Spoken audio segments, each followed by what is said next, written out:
Hey guys, glad you could make it. Tonight we're attending a medieval king's feast.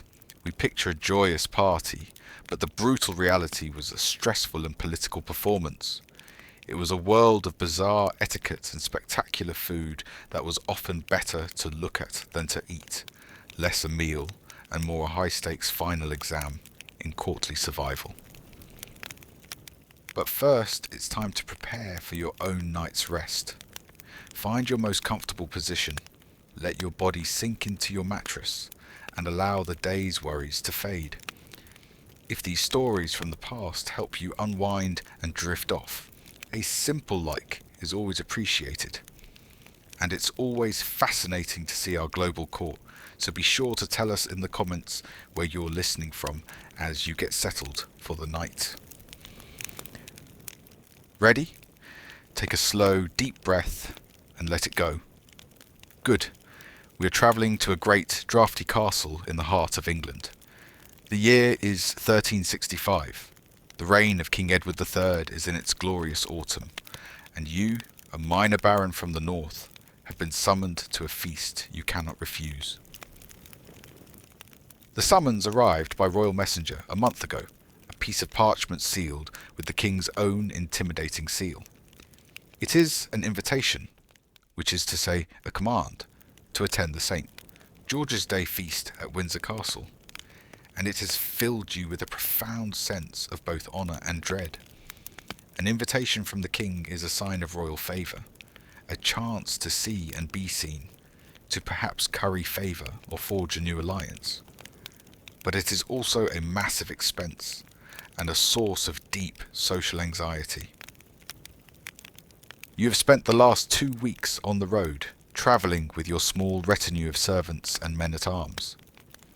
You have had to purchase a new, impossibly expensive velvet doublet for the occasion, and you have brought with you a fine hunting falcon as a gift for the king, a gift that has cost you nearly a quarter of your yearly income.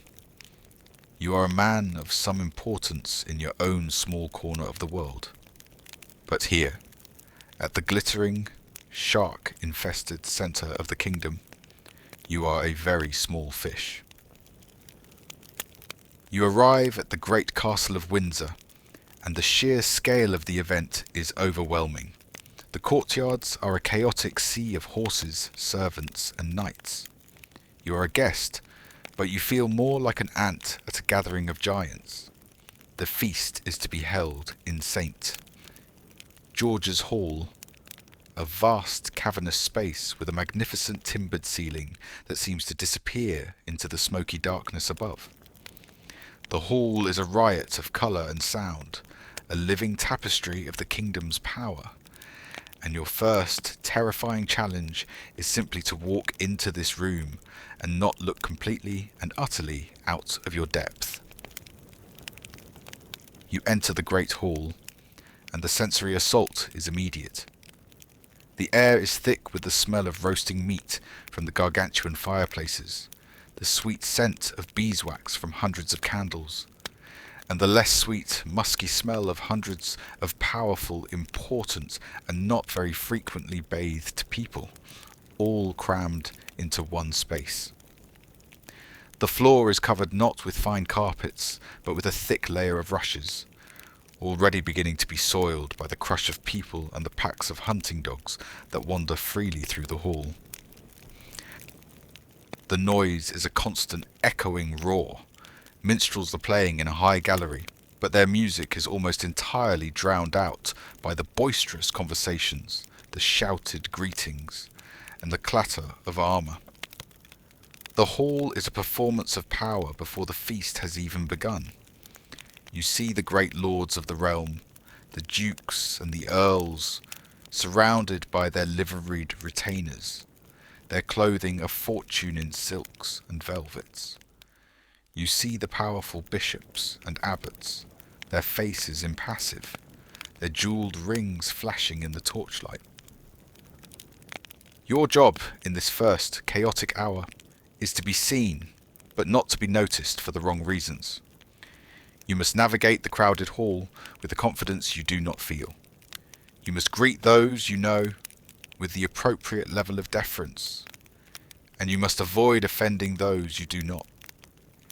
It is a complex social dance where a wrong step could mean a lifetime of ridicule or a dangerous new enemy. You find a relatively quiet spot by a tapestry, take a deep breath, and try to look as though you belong here. A trumpet blast, sharp and clear, cuts through the din. It is the signal. The feast is about to begin. The great winding procession of the king and his most honoured guests begins. The king, a majestic and still powerful figure in his late 50s, walks to his great carved chair on a raised dais at the head of the hall. This is the high table. With him are the royal family, the most powerful nobles, and the guest of honour, a visiting duke from Burgundy. The rest of you, the lesser nobles and knights, must now find your place. And in a medieval feast, your place is everything. The seating arrangement is a brutally public and exquisitely detailed map of the kingdom's social hierarchy. A court official, the marshal, begins to call out names, directing the guests to their assigned seats. The closer you are to the king, the more important you are. The ultimate symbol of this hierarchy is a single, massive and incredibly ornate object placed in the middle of the high table. It is the salt cellar. To be seated above the salt is to be one of the chosen few. To be seated below the salt is to be everyone else. Your name is called. You are directed to a spot about halfway down one of the long trestle tables that fills the main body of the hall. You are, unequivocally, below the salt. This is not a surprise, but it is a very public confirmation of your modest status. You take your seat on the hard, backless bench, next to a knight from Wales you have never met. The quality of the food, the wine, and even the tablecloth will slowly degrade the further down the table you go. It is a perfect and very cruel system for reminding every single person in the room of their exact place in the world. Now that you are seated, the next ordeal begins. The labyrinthine and often bizarre rules of table etiquette. A procession of young pages moves down the tables, carrying silver basins and ewers of warm, rose-scented water. You must wash your hands in public, a necessary ritual in an age where the primary eating utensils are your fingers and your personal knife. You have brought your own knife, a fine one with an ivory handle, which you now unsheath and place on the table. Forks have not yet arrived in England. You have your fingers, a spoon for soups, and your knife. That is it. You do not have your own plate. Instead, before you is a trencher, a thick, square slab of stale, day-old bread. This will be your plate for the evening. It will absorb the juices and the grease from the food you place upon it. At the end of the meal, if you are feeling generous, you can give your gravy-soaked trencher to one of the dogs, or to one of the poor, who are often allowed to gather at the back of the hall to receive the leftovers. The rules of conduct are strict, and a breach of them would mark you as a crude, ill-bred rustic. You must not put your elbows on the table. You must not speak with your mouth full. You must not dip your meat directly into the communal salt cellar, but must take a small, clean portion with the tip of your knife. You will be sharing a drinking goblet with your Welsh neighbour, and it is considered polite to wipe your greasy mouth with your napkin before you drink. It is a constant, stressful performance of refinement. Another trumpet blast signals the arrival of the first course, and it is a spectacle of almost unimaginable gluttony. A great procession of servants, led by the steward of the household, emerges from the kitchens. They carry huge steaming platters, which they place on the tables. The medieval feast is not served in sequential courses as we know it. Each course is a vast, simultaneous presentation of dozens of different dishes. you are now faced with a bewildering and slightly intimidating array of food. There are roasted meats of every description: venison, beef, pork, and a variety of birds from swans and herons to cranes and bustards. There are great complex pies, their crusts moulded into fanciful shapes. There are jellies shimmering in bright, unnatural colours, moulded into the shapes of animals or coats of arms. There are strange, heavily spiced stews of meat and fruit. The sheer quantity is a statement in itself, a declaration of the king's immense wealth, a sign that his lands are so productive that he can afford to waste food on this epic scale. But the centerpiece of the course, the dish designed to elicit gasps of awe from the guests, is a subtlety or subtlety. It is a roasted peacock, but it is not just a roasted bird. After cooking, the bird has been painstakingly redressed in its own magnificent iridescent feathers. Its beak and feet have been gilded with gold leaf. It is perched on a massive platter, its great fan-like tail spread out in all its glory. It is a stunning and completely inedible-looking work of art. It is eventually carved, and a small portion is served to you. You take a bite, and the brutal reality of this beautiful creature is a deep and profound disappointment. Peacock is a tough, stringy, and very dry bird. It tastes, you think privately, like a well-cooked piece of rope. But you must, of course, declare it to be the most delicious and succulent thing you have ever eaten. The food at a royal feast is often not about taste. It is about spectacle, and you are a member of the audience, and your part is to applaud. The first great course is cleared away, and now there is a pause in the eating, but not in the spectacle. The time between courses is filled with entertainment. A group of minstrels in a high carved wooden gallery begins to play a loud, cheerful tune on their lutes, pipes, and drums. A troupe of acrobats, or tumblers, performs a series of breathtaking flips and human pyramids in the centre of the hall. It is a welcome, if slightly nerve-wracking, distraction. Then comes the more refined entertainment. The King's Court poet, a man famous for his long and deeply boring allegorical poems, is given the floor. He begins to recite his latest work, a 3,000-line epic about the king's recent and not entirely successful military campaign in France. The poem is full of flowery, flattering language, comparing the king to King Arthur and Alexander the Great. It is a form of public relations, a piece of royal propaganda disguised as art. You must, of course, listen with an expression of rapt attention and deep intellectual appreciation. Your mind wanders. Your stomach, groaning under the weight of the first course, is deeply unhappy. The feast is not just a meal. It is a long-form endurance event. You have been sitting on this hard, backless bench for 3 hours already, and there are at least 2 more courses to go. You see another nobleman, a few seats down, whose head is beginning to nod. You nudge him gently with your elbow. To fall asleep during the royal poet's performance would be a fatal and very public mistake. The poet finally finishes his epic to polite, if slightly strained, applause, and the trumpets sound again. The second course is arriving, and it is even larger, even more spectacular, and even more bizarre than the first. The procession of servants returns, this time bearing platters of even more exotic and expensive dishes, a further testament to the king's global reach and immense wealth. There are dishes of roasted porpoise, a delicacy reserved for the royal table. There are stews flavoured with incredibly expensive spices from the Far East, cloves, nutmeg, and ginger. But the great subtlety of this course is a magnificent pie.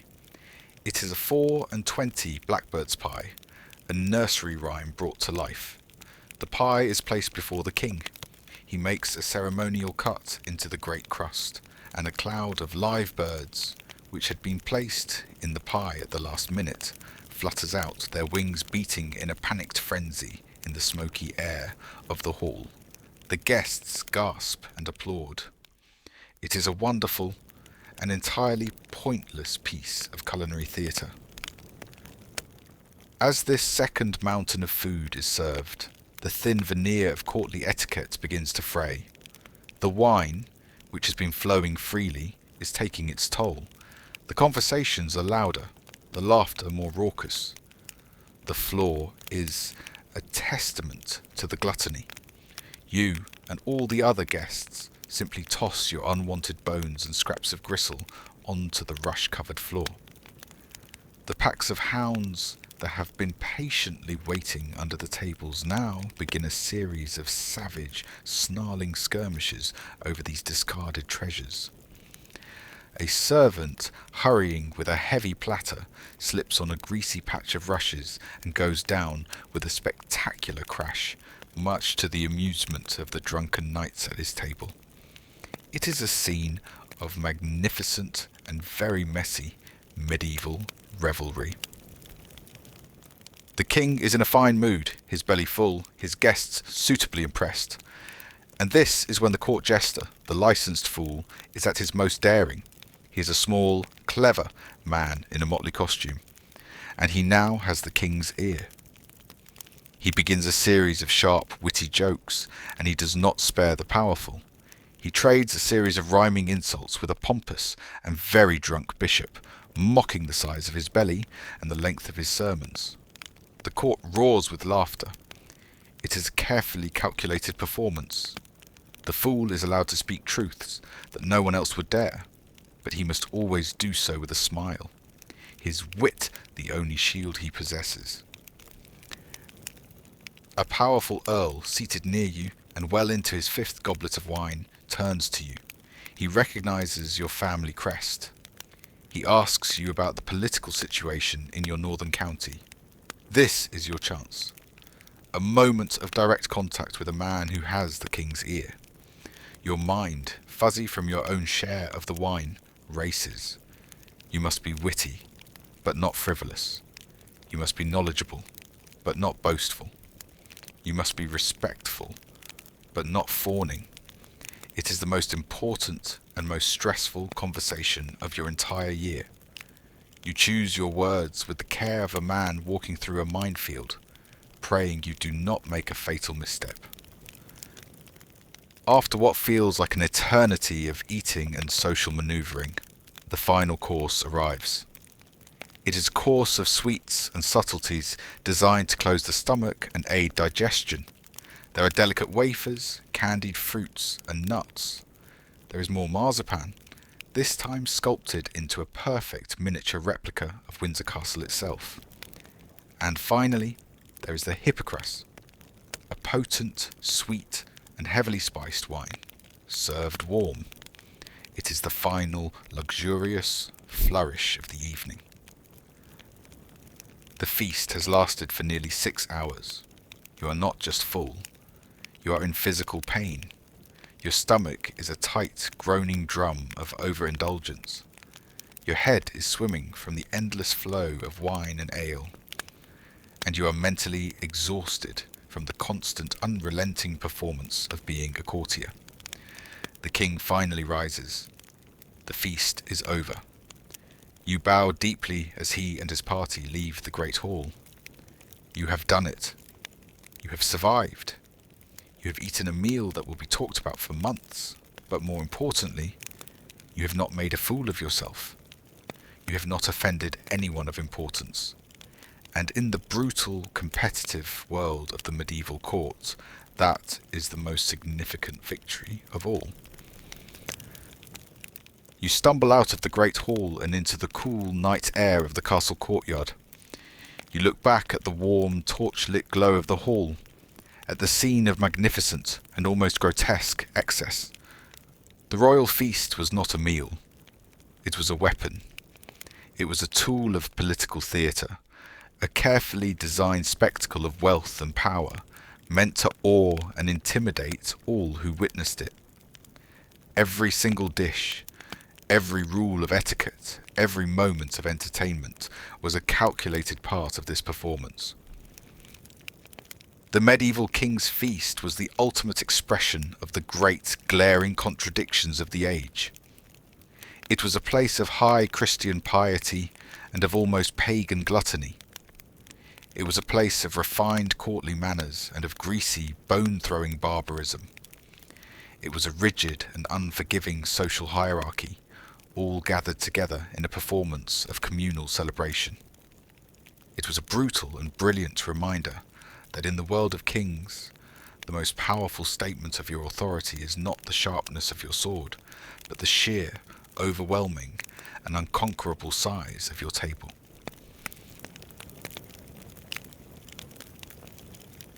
When we think of the Great Library of Alexandria, we usually picture a single catastrophic event.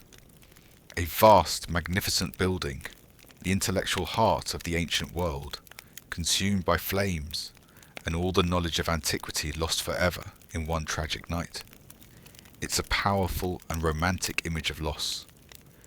But the brutal reality is that the story of the library is not about one fire. It's a much longer, sadder, and more complicated tale of political ambition, intellectual piracy, and a slow, painful death by 1,000 cuts, from budget cuts to brutal purges. The year is 270 BC. You are a young scholar in Athens, and you have just received an invitation that will change your life.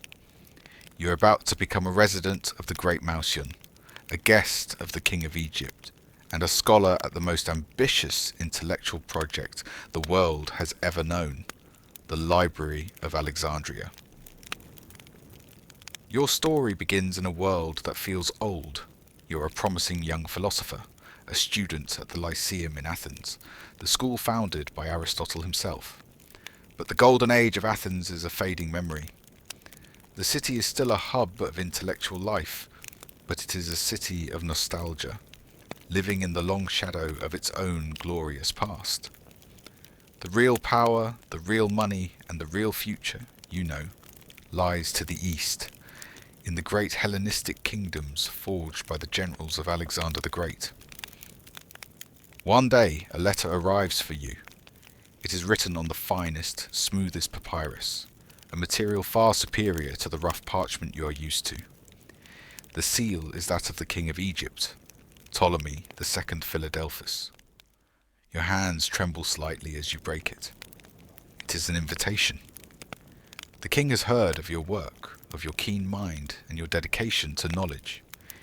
He invites you to come to his capital, the great city of Alexandria, and to become a resident scholar at the Mausion, the shrine of the Muses. The terms of the offer are staggering. You will be granted a generous stipend, tax-free. You will be given private quarters and access to the finest food and wine at the king's expense. You will have no teaching duties. Your only job will be to study, to think, to debate, and to use the resources of the king's magnificent new library to pursue your research. It is an offer no scholar could possibly refuse. It is an invitation to paradise. You accept without hesitation. You pack your few belongings, your simple robes, a handful of your favourite scrolls, your writing tools. You say goodbye to your teachers and your fellow students. They are envious, but they understand. Athens is the past. Alexandria is the future. As you board the ship that will take you across the Great Green Sea to Egypt, you feel a surge of excitement and ambition. You are leaving a world of memories and sailing towards a world of creation, a new city, a new king, and a new institution that promises nothing less than the collection of all human knowledge under one roof. After a week at sea, you smell it before you see it. A faint, complex aroma on the wind, not just the familiar salt and fish of a port, but something more. The sense of exotic spices, of damp earth from the Nile Delta, and the unmistakable hum of 1,000,000 people. Then you see it. At first, it is just a tiny, brilliant star on the horizon, even in the middle of the day. As you get closer, the star grows into a towering, magnificent structure of white marble. It is the Pharos, the great lighthouse of Alexandria, one of the 7 wonders of the ancient world. Its polished bronze mirrors, which guide ships by day and a great bonfire by night, are a clear, unambiguous statement. You are arriving at the center of the world. The city that unfolds before you as your ship enters the bustling harbour is unlike anything you have ever seen. Athens is a chaotic, ancient city that has grown organically over 1,000 years. Alexandria is a masterpiece of design. It is a new city, built only a few decades ago by Alexander himself, and laid out on a perfect grid. The streets are wide and straight, paved with stone. The buildings are not the weathered, familiar marble of the Acropolis, but gleaming white structures of limestone and granite, a fusion of Greek architectural grace and Egyptian monumental scale. The city is a crossroads of civilizations. You see Greek soldiers in their bronze armor, Egyptian priests in their white linen robes, Roman merchants, Nubian traders, Jewish scholars. The sound is a symphony of a dozen different languages. The royal quarter, where you are headed, dominates the city, a walled-off compound of palaces, temples, and gardens. It is a city within a city, the glittering, powerful heart of the Ptolemaic kingdom. As you disembark, you are in awe. This city is a machine, built for commerce, for power, and for knowledge. It is a bold, arrogant statement of a new kind of civilization, one that is not rooted in the traditions of a single city-state, but is cosmopolitan, multicultural, and bound together by the Greek language and the immense wealth of the Ptolemaic kings. This is the new world, and the old, comfortable world of Athens feels 1,000 miles and 1,000 years away. You are escorted from the bustling harbour into the serene, manicured world of the royal quarter. You pass through gates guarded by Macedonian soldiers and enter the grounds of the Mausion. And you realise immediately that it is not just a library. It is a complete intellectual ecosystem, a university and a think tank on a scale the world has never seen before. It is an academic paradise, designed by a king who understood that knowledge was a form of power. You are led down a long covered walkway, a peripatos, its roof supported by a forest of marble columns. On one side are lush botanical gardens, filled with strange and exotic plants collected from the farthest reaches of the known world. On the other are lecture halls, laboratories, and even an astronomical observatory. You see a large communal dining hall where, you are told, all the scholars gather for their meals to engage in learned conversation. There is even a small zoo with elephants from India and strange, long-necked creatures from the south of Egypt. And at the heart of it all stands the Bibliotheca, the library itself. It is not a single building, but a complex of structures connected by your walkway. It is a magnificent sight, a temple dedicated not to a god, but to the human mind.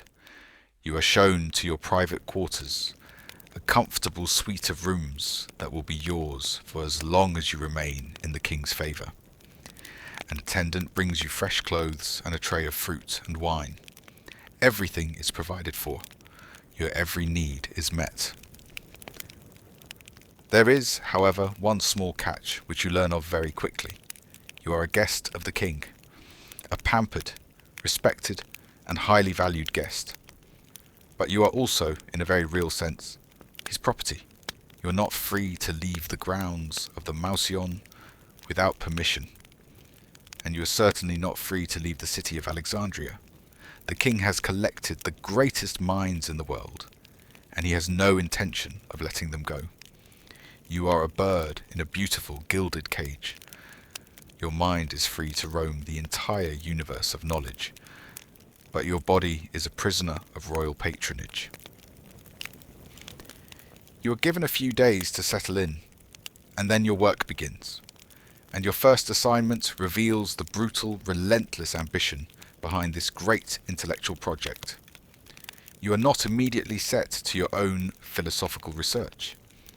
Instead, you are assigned to the acquisitions department. The goal of the library, you are told by the stern head librarian, is simple and breathtakingly audacious. To collect a copy of every single scroll, from every culture, in the entire known world. And the methods for achieving this goal are as ruthless as they are effective. You learn that the king's agents are a constant presence in the great book markets of the world, especially in Athens and on the island of Rhodes. They have an unlimited budget. They are instructed to buy any text of value they can find, sometimes outbidding private collectors and other libraries by huge margins. They are also masters of espionage, seeking out rare, privately held collections and making offers that cannot be refused. But the most notorious method is a local one, and it is a form of state-sponsored intellectual piracy. This is where you come in. You are part of a team of junior scholars who are sent down to the great harbour every morning. By royal decree, every single ship that docks in Alexandria, regardless of its origin or purpose, must be searched by the king's men. Any scrolls found on board, whether they are a merchant's accounts, a traveller's collection of poetry, or a ship captain's personal reading material, are immediately confiscated. The scrolls are brought back to the library.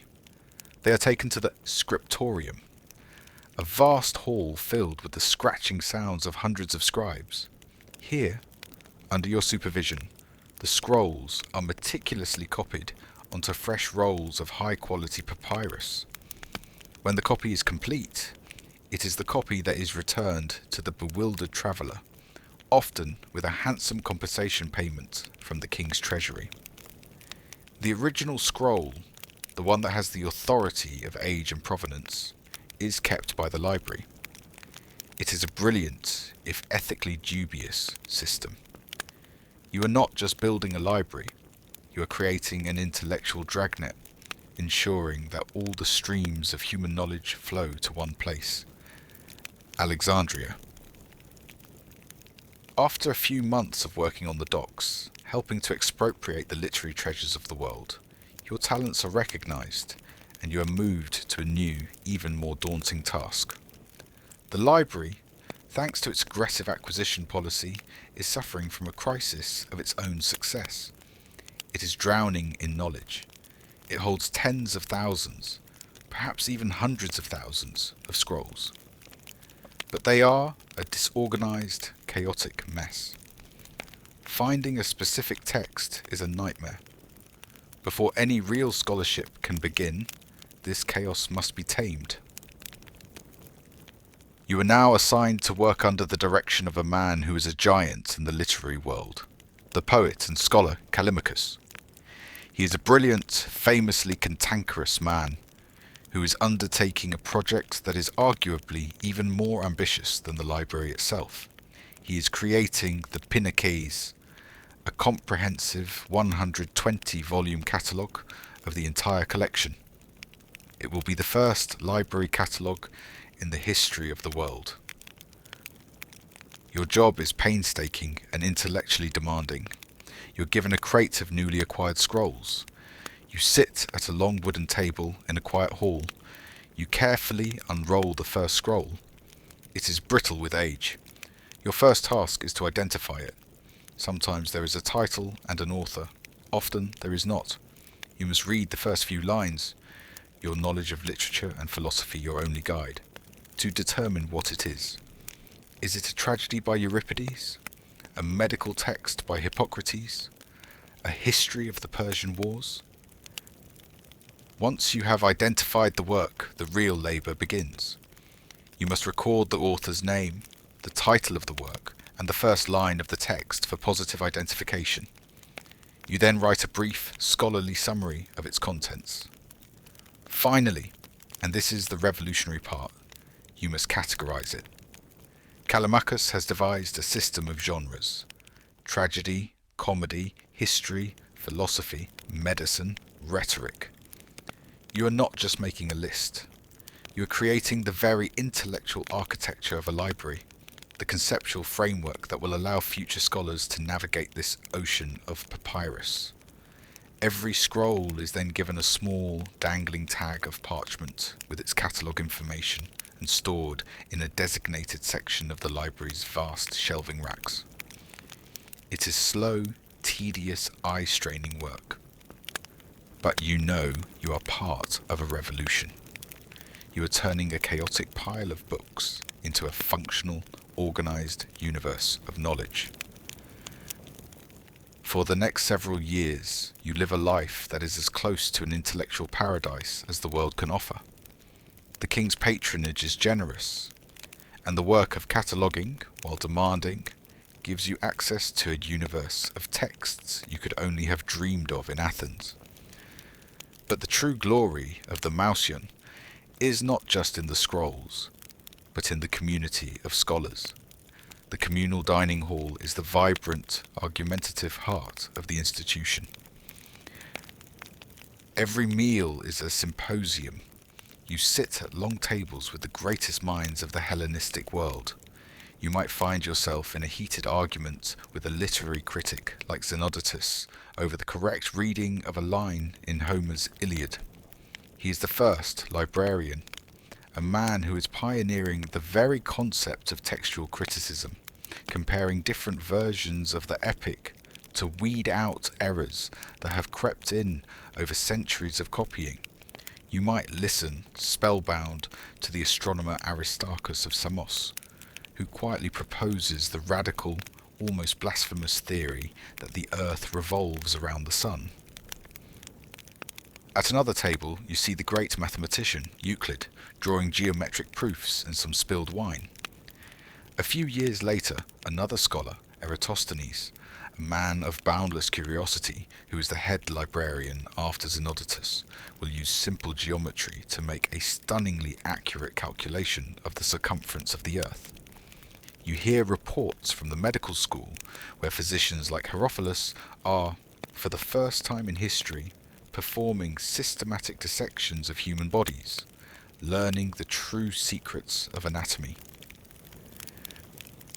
It is a golden age, a brief, brilliant window in human history where science, literature, and philosophy flourish, protected from the harsh realities of the world by the wealth and ambition of a king.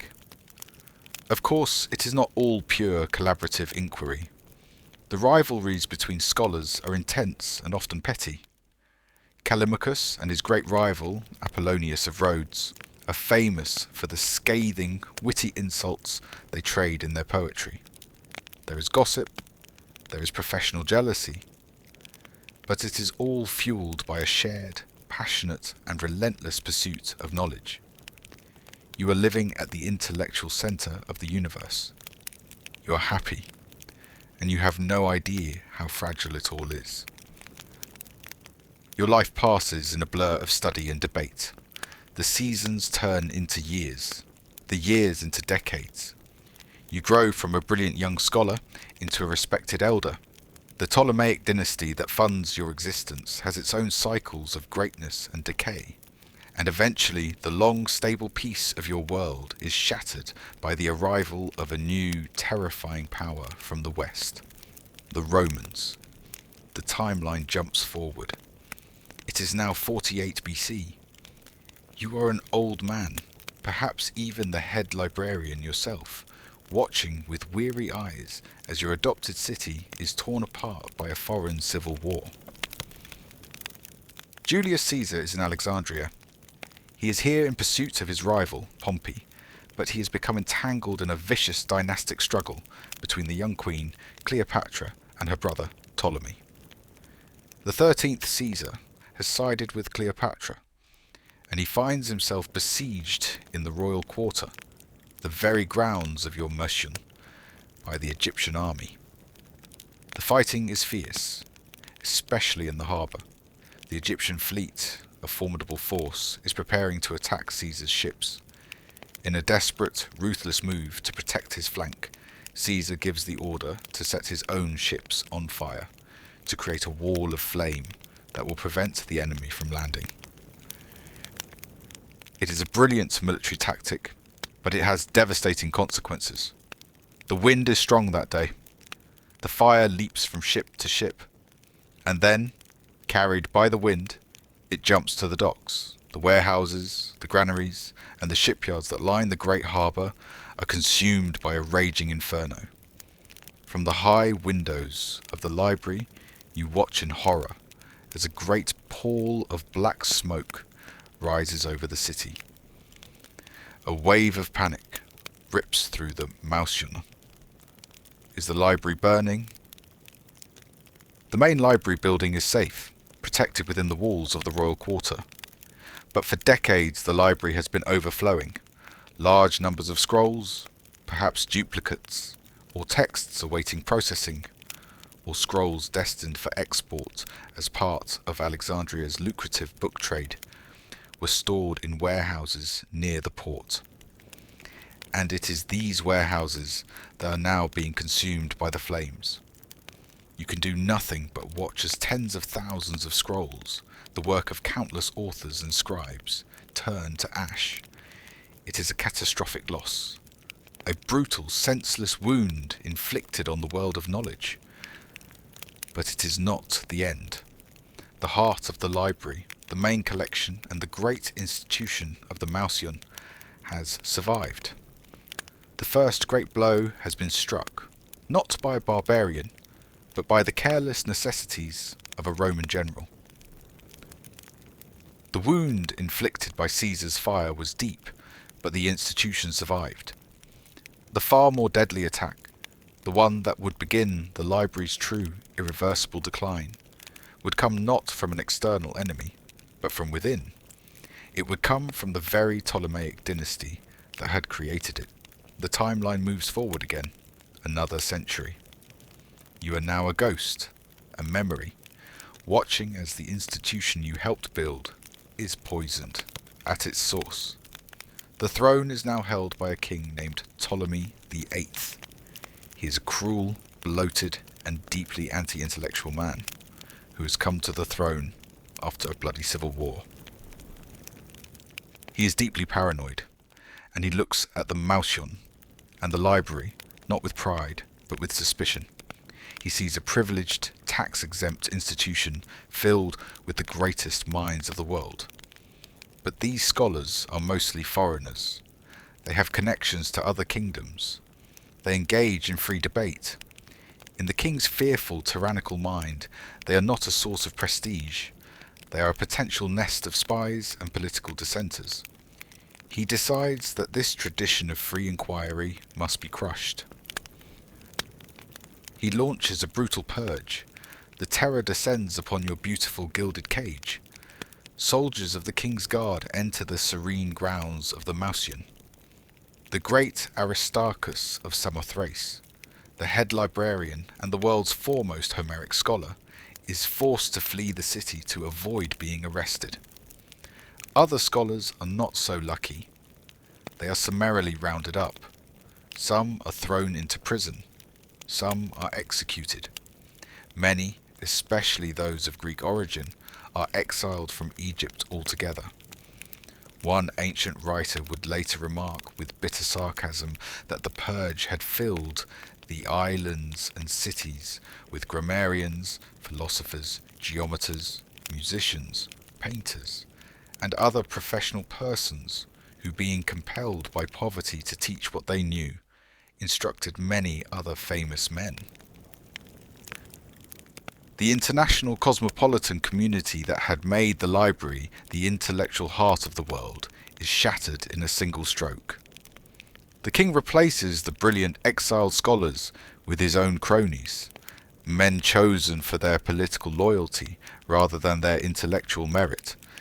The generous funding that had supported new research is slashed. The entire focus of the institution shifts. It is no longer a place of bold new discovery. It becomes a place of rote learning, of preserving old knowledge in a sterile, dogmatic way, of churning out flattering histories of the king. The fire of intellectual curiosity, the very soul of the library, has been extinguished by the cold, dead hand of political oppression. This, you realize, is a fire far more destructive than any that burns on a harbour. The great dream does not die in a single dramatic blaze. It fades, it withers. It dies a slow, messy, and ignominious death over centuries. After the brutal purges of Ptolemy VIII, the library is never the same. It continues to exist, but as a shadow of its former self, a provincial university rather than the intellectual centre of the world. Roman rule brings a new kind of stability, but also a new kind of neglect. The emperors in Rome have little interest in funding a rival intellectual centre in Egypt. The funding dwindles. The acquisition of new scrolls slows to a trickle. The city of Alexandria itself is plagued by centuries of economic decline and political instability. Riots and civil wars sweep through the city, and the royal quarter, the home of the old library, is often at the centre of the fighting. During one of these conflicts in the 3rd century AD, it is likely that what remained of the original Mausion and its collection was destroyed or permanently scattered. The focus of Alexandria's intellectual life shifts to the daughter library, the smaller but still significant collection of scrolls housed in the magnificent temple of Serapis, the Serapeum, in another part of the city. For a time, the spirit of the old library lives on there, but a new and powerful force is rising in the world, an ideology that is deeply suspicious of the old pagan knowledge. In 391 AD, the Roman Emperor Theodosius, a zealous Christian, issues an edict outlawing all pagan worship. The Christian patriarch of Alexandria, a man named Theophilus, sees this as his chance. He leads a mob of fanatics to the gates of the Serapeum, one of the last and greatest pagan temples in the city. The temple is stormed, its statues are smashed, and its sacred precincts are desecrated. And the library within it, the last true heir of the great library of Alexandria, is likely destroyed or dispersed in the chaos, its scrolls deemed heretical relics of a dying world. And so the great project ends. Not with a bang, but with a series of whimpers. Its slow death was caused not by one man or one fire, but by a collection of very human failings that echo through the ages. The careless violence of war, the paranoia of tyrants, the slow rot of economic neglect, and the fiery certainty of religious intolerance. The dream of a universal library, a place that could hold all of humanity's knowledge and reason in one place, proved to be an idea far too fragile for the brutal realities of human history.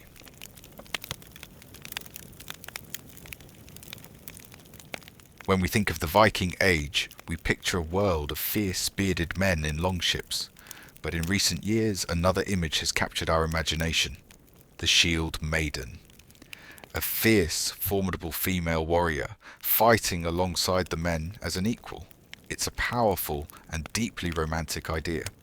But the brutal reality of a warrior woman in the Norse world is a lot more complex and historically elusive. Any woman who chose to pick up an axe and shield was not joining a respected class of her peers. She was a radical, an outcast, fighting not just her enemies, but the rigid expectations of her entire society. We are travelling to the cold, dramatic and unforgiving world of the Norsemen. The year is 970 AD. You are the daughter of a chieftain, and you are refusing to be a prize. You are 17 years old, and your fate has been decided for you. You are the daughter of the Jarl, a man of power and influence in this long, winding Norwegian fjord. and you are a valuable commodity. Your father has just arranged your marriage to a wealthy landowner from a neighbouring fjord, a man twice your age with a sour face and a great deal of land. It is a good match, a strategic alliance that will strengthen your family's power and bring peace between two old rivals. It is your duty, it is your destiny, and it is a cage that you are determined to break. Since you were a child, you have rejected the world of women, the long smoky hours at the weaving loom, the endless grinding of grain at the quern, the gossip of the other girls. It all felt like a slow death to you. Your world was the world of your brothers. In secret, when your father was away, they taught you. You learned to swing an axe, not for chopping wood, but for cleaving a shield. You learned the brutal, intimate dance of sword and shield, the quickness of the spear. You are not as strong as them, but you are faster, and you have a fire in your belly that burns hotter than any of them. But now, your time of secret rebellion is over. The marriage contract has been agreed upon. You are to be a wife, a mistress of a household, a bearer of sons. You are to trade your axe for a set of household keys. You look at the life that has been laid out for you. A life of domestic power, yes, but also of domestic confinement. And you know, with a certainty that is as cold and as hard as the fjord ice in winter, that you will die in that life, one slow, quiet day at a time. The day your intended husband arrives at your father's long hall to finalize the betrothal, you make your stand. Before the entire assembly of your father's household warriors, you publicly refuse the marriage. A collective gasp, a shocked silence fills the smoky hall. To refuse a match made by your father is an act of almost unimaginable defiance. Your father's face is a thundercloud of pure, incandescent rage. Your intended husband's face is a mask of disbelief and profound public humiliation. I will not be traded like a milk cow, you declare, your voice ringing with a strength you did not know you possessed. My honor is my own, and I will forge my own destiny with this. You stride to the great carved pillar in the center of the hall, and you take down the axe that hangs there, your axe. I will be a Shield-Maiden, a Skjaldmare, you say. I will serve this house not at the loom, but in the shield wall. It is a declaration of war against your entire world. The scandal is immense. Your father is furious. The other women of the household look at you with a mixture of horror and a strange, hidden flicker of admiration. To prove you are not just a foolish, hysterical girl, you do the unthinkable. You challenge one of your father's own warriors, a man who laughed at your declaration, to a duel of first blood, a holmgang. He accepts, his face full of arrogant amusement. You meet him on a small island in the fjord, the traditional dueling ground. He is bigger than you, stronger than you, but you are faster, and you are fueled by a lifetime of suppressed rage. The fight is brief, and it is brutal. You are not fighting for sport. You are fighting for your life, for your future. You take a cut on your arm, but you give him a deeper one on his leg, and he yields. You have won. You have not won your father's approval, but you have won a grudging and very public respect. Your new, lonely, and very dangerous life has begun. Your victory in the duel has not made you popular. It has made you an anomaly, a problem. You have broken the rules of your society, and now you must live with the consequences. Your father, faced with a daughter who has publicly shamed a potential ally and who refuses to be married, makes a reluctant compromise. He will allow you to train with his warriors. It is not a gesture of acceptance. It is a test, one he secretly hopes you will fail. He believes that the brutal reality of a warrior's life will break your romantic notions and send you running back to the safety of the women's world. The training is a new kind of hell. It is one thing to practice in secret with your brothers.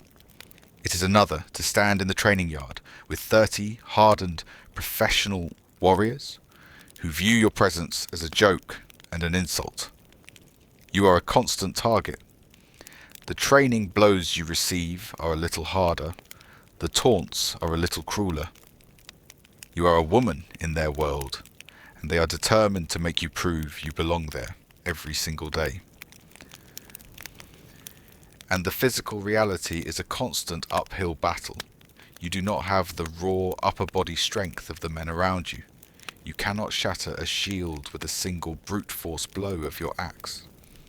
So you must be better in every other way. You must be faster on your feet. You must be more agile. Your technique must be more perfect.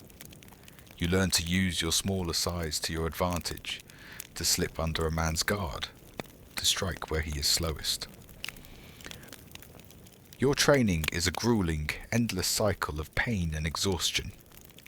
You spend hours practicing with the sword and the round shield, your shield arm aching with a fire that never seems to go out. You learn the brutal close quarters work of the shield wall, the press of bodies, the disciplined overlapping defense. Your body becomes a canvas of bruises and small cuts. But you do not complain. You do not show weakness. You simply get up day after day and you train harder. You are fueled by a stubborn, defiant pride. You will not give your father or any of these men the satisfaction of seeing you fail. The spring arrives, and with it the call of the sea. The Jarl, your father, is planning a raid, a voyage south to the rich, soft lands of the Franks. A longship is being prepared, a crew of the best warriors is being chosen, and you demand a place on that ship. This is a new and even greater scandal. For you to train in the yard was one thing. For you to demand a place on a longship, in the claustrophobic, intensely masculine, and deeply superstitious world of a raiding crew, is another thing entirely. Your father refuses. The other warriors refuse. A woman on a ship, they say, is bad luck. It will anger the sea gods, Thor and Aegir. It will bring storms. It will ruin the voyage. But you are relentless. You appeal to the law. As an unmarried woman, a mare, you have a degree of legal standing. And as a warrior who has proven her skill, you demand the right to earn your own wealth, your own honor. You shame your father publicly, arguing that he is afraid of your success. Finally, worn down by your stubbornness, and perhaps a little afraid of your sharp tongue, he relents. You are given a place. The moment you step onto the longship, you can feel the hostility. The crew of 60 men, your comrades in arms, look at you with a mixture of resentment, suspicion, and a crude, unwelcome curiosity. You are an outsider. You are a disruption to their world. You must find your place in this floating wooden snake pit. You take up an oar and you row. The work is back-breaking, a brutal test of endurance. You row until your hands are a mass of bleeding blisters, until your shoulders and back are a single throbbing knot of pain. You do not speak unless spoken to. You take your share of the worst duties without complaint. You eat the same miserable rations of dried fish and hard bread. You sleep, unsheltered from the cold spray and the rain, on the same hard wooden sea chest as the men. You are slowly, painfully trying to erase their perception of you as a woman, and to replace it with a perception of you as a simple, reliable, and very tough rower. It is a lonely and deeply exhausting task. After many days at sea, you make landfall on the coast of Francia. The raid begins. You and the other warriors leap from the prow of the longship. into the shallow surf, your axe in one hand, your round shield in the other. A local fyrd, a militia of local peasants and soldiers, has been assembled to meet you on the beach. And now, the true test begins. All your training, all your sacrifice, has led to this moment. This is your first real battle. It is nothing like the controlled duels of the training yard. It is a terrifying, chaotic, and deafening meat grinder. You take your place in the shield wall, the Skjaldborg, the great, overlapping wall of wood and iron that is the heart of Viking warfare. You lock your shield with the men on either side of you, their bodies pressed hard against yours. This is not a place for individual heroics. It is a place of collective, disciplined violence. The Frankish line charges. The first volley of their arrows rattles against the shield wall like a hailstorm. You brace yourself, your shield held high to protect your head. Then the lines meet. The impact is a brutal, jarring shock that runs through your entire body. The world shrinks to the few feet of space in front of you. It is a claustrophobic hell of splintering wood, of screaming men, of the stench of sweat, blood, and fear. You are not fighting one man. You are fighting the wall opposite you. You stab with your spear through the small gaps between the shields. An axe comes over the top of your shield, and you barely manage to deflect it. You are fighting for your life, your movements automatic, the endless hours of training taking over. There is no glory here. There is only a brutal, ugly, and intimate struggle for survival. You are no longer a woman. You are no longer a man. You are just a single desperate point in a great grinding wall of death. The battle is won. The Frankish shield wall breaks and the survivors flee. You and your comrades have taken the beach. The raid is a success. You stand on the bloody sand, panting, your heart hammering in your chest, your body slick with a mixture of seawater and blood. You look down at your arm. There is a deep, ragged gash in your forearm, a wound you did not even feel receiving in the heat of the battle. You have shed your first blood in a real fight. As the adrenaline fades, the pain begins, a hot, searing fire. But you do not cry out.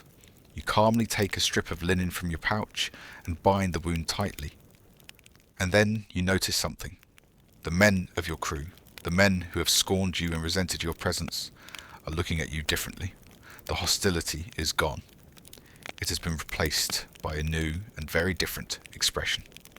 A look of grudging respect. You did not panic. You did not run. You held your place in the shield wall. You were a warrior, not a woman. In the brutal, unforgiving meritocracy of the battlefield, you have been tested, and you have not been found wanting. One of the older warriors, a man who had been one of your harshest critics, comes over to you. He looks at your wound, and then he looks you in the eye. He simply nods and offers you a swig of ale from his own water skin. It is a small gesture, but it is a gesture of acceptance. You are no longer just the Jarl's strange daughter. You are one of them.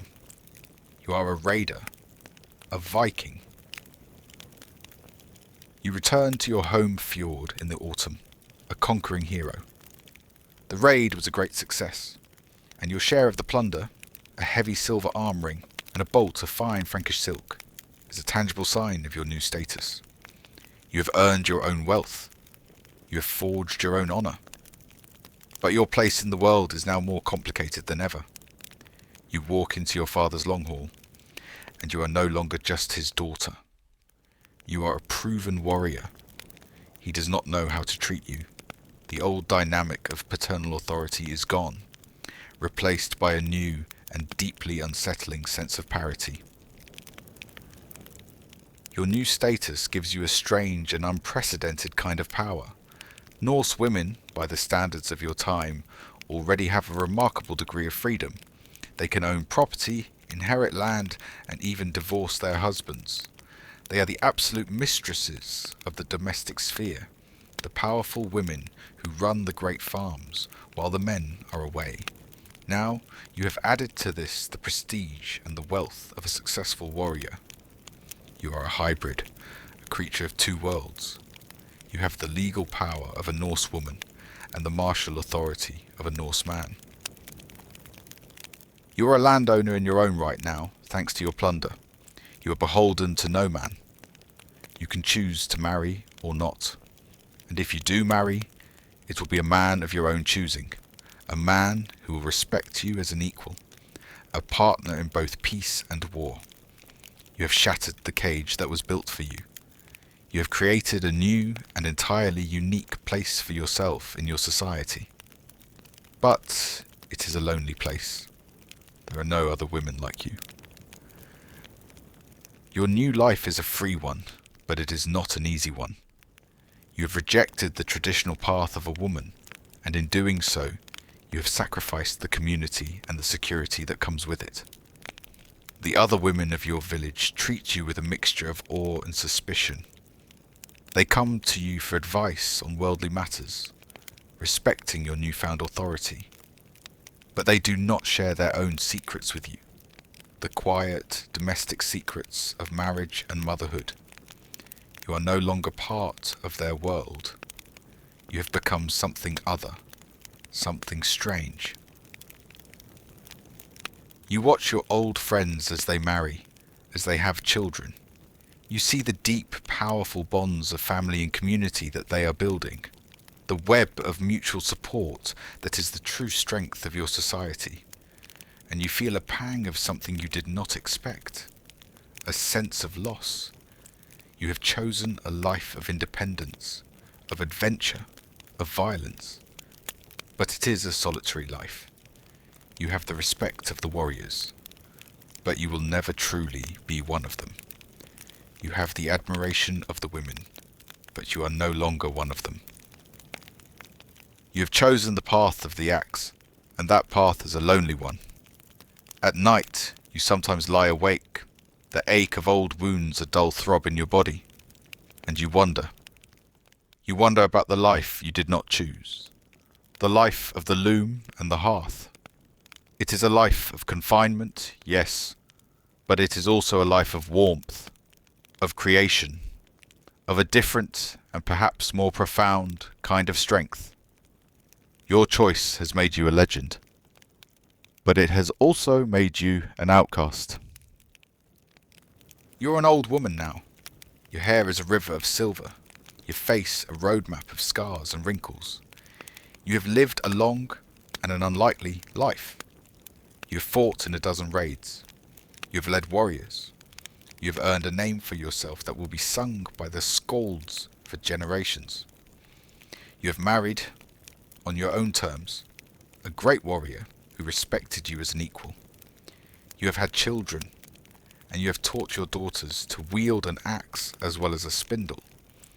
You have become a matriarch, a legend, the formidable old woman at the heart of your family's power.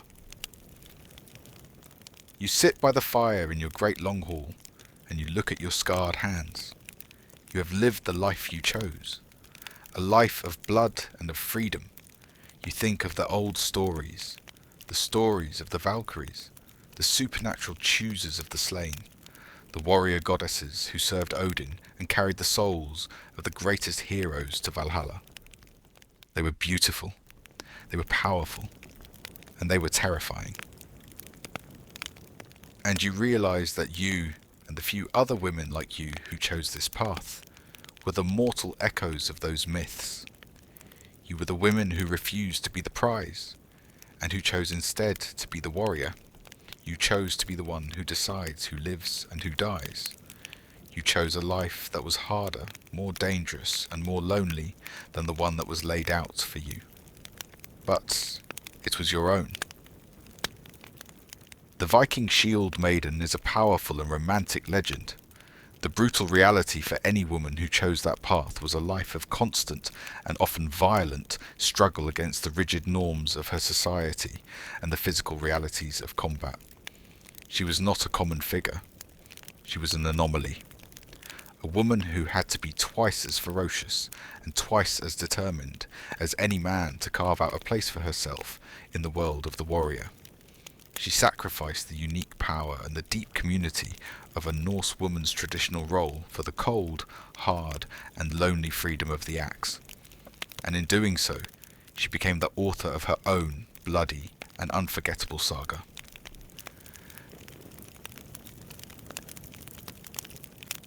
When we hear the phrase Aztec floating gardens, it conjures up a beautiful, almost mythical image. A kind of tranquil, waterborne paradise, with lush gardens peacefully drifting on a pristine lake.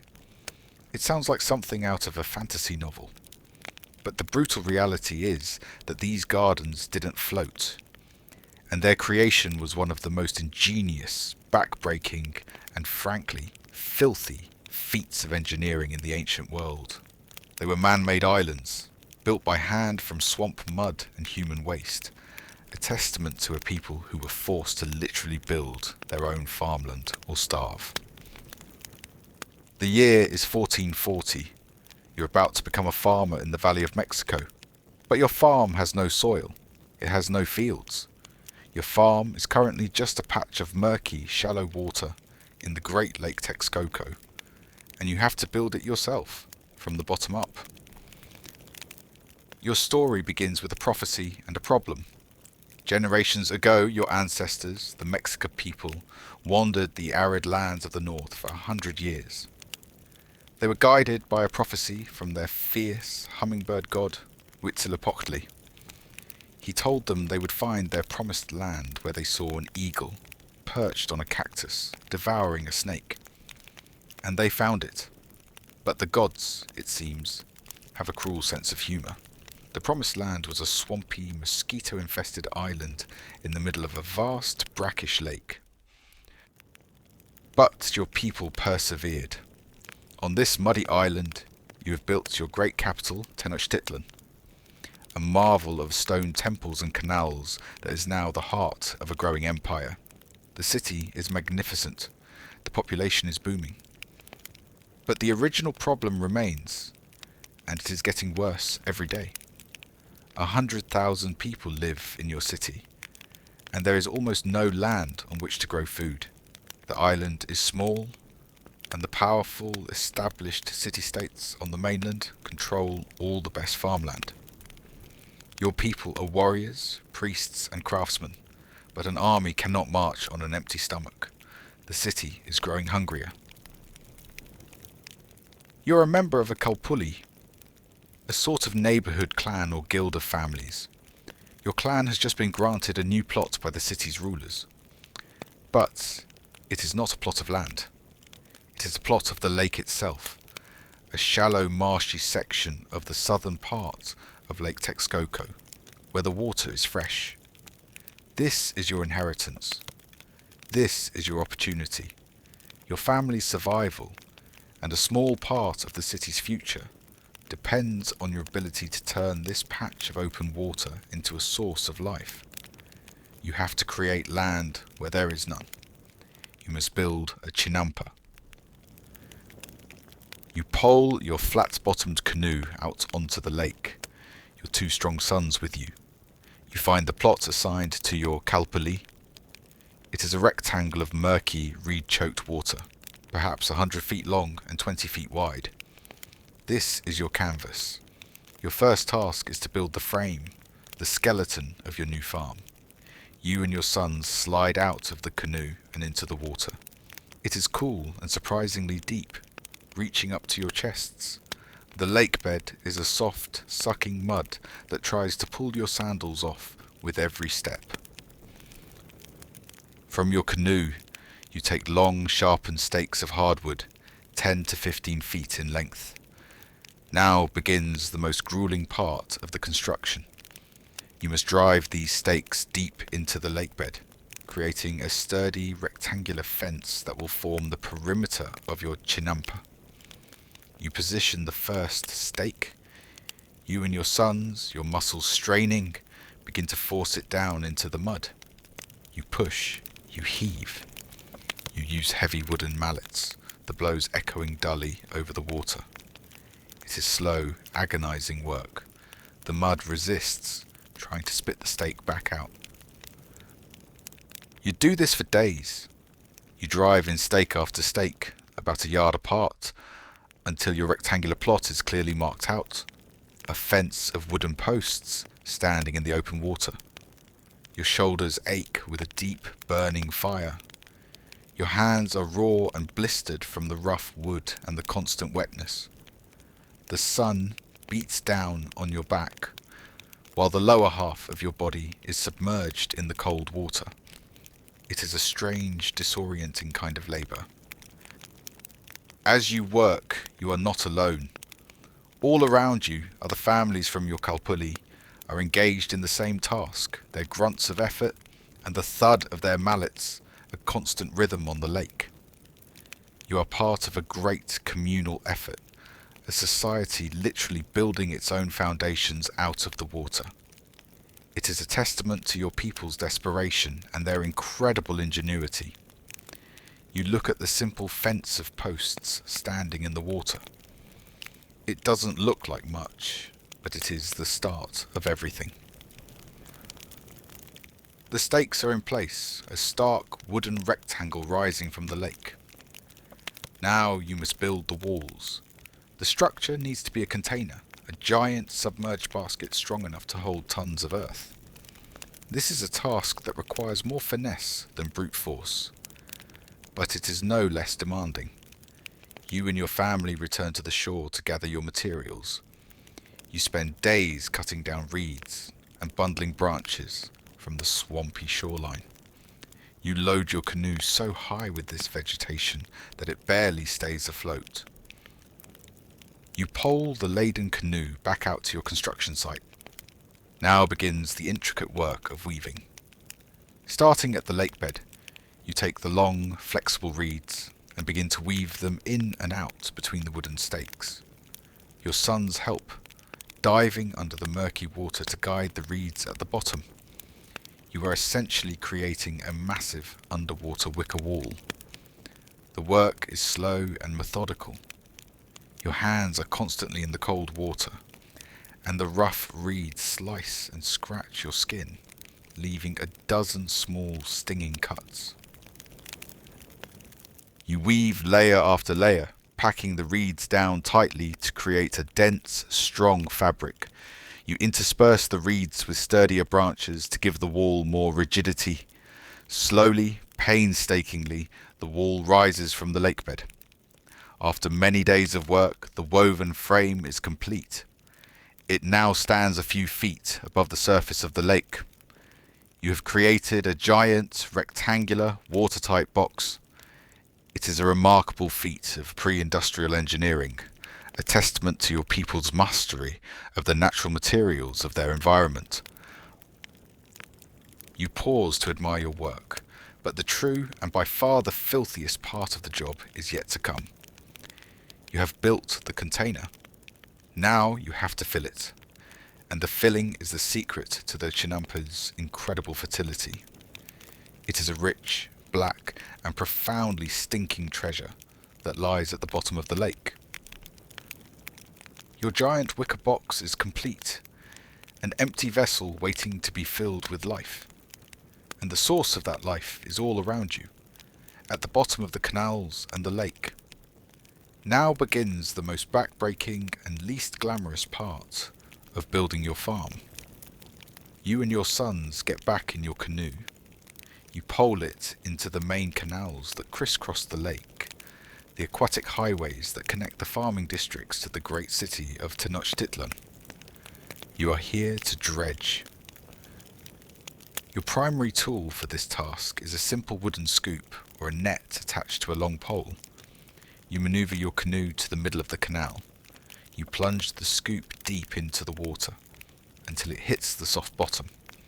Then you use all your strength to drag it through the thick, heavy sediment, scooping up a load of the lake bed itself. You heave the pole up, the muscles in your back and shoulders screaming, and dump the contents into your canoe. It lands with a wet, heavy slap. And the smell hits you. It is the rich, overpowering stench of decay, of life and death mixed together. This is not just simple mud. It is a thick, black, organic sludge, a compost that has been forming for centuries. It is made of decaying waterweeds, the remains of fish and insects, and, most importantly, the city's contribution. For generations, the human waste, the night soil, from the great Tenochtitlan, has been collected in canoes and regularly dumped into these very canals. You are scooping up the combined effluence of 100,000 people. This is the brutal, brilliant secret of the Chinampa system. It is a perfect, closed-loop cycle of recycling.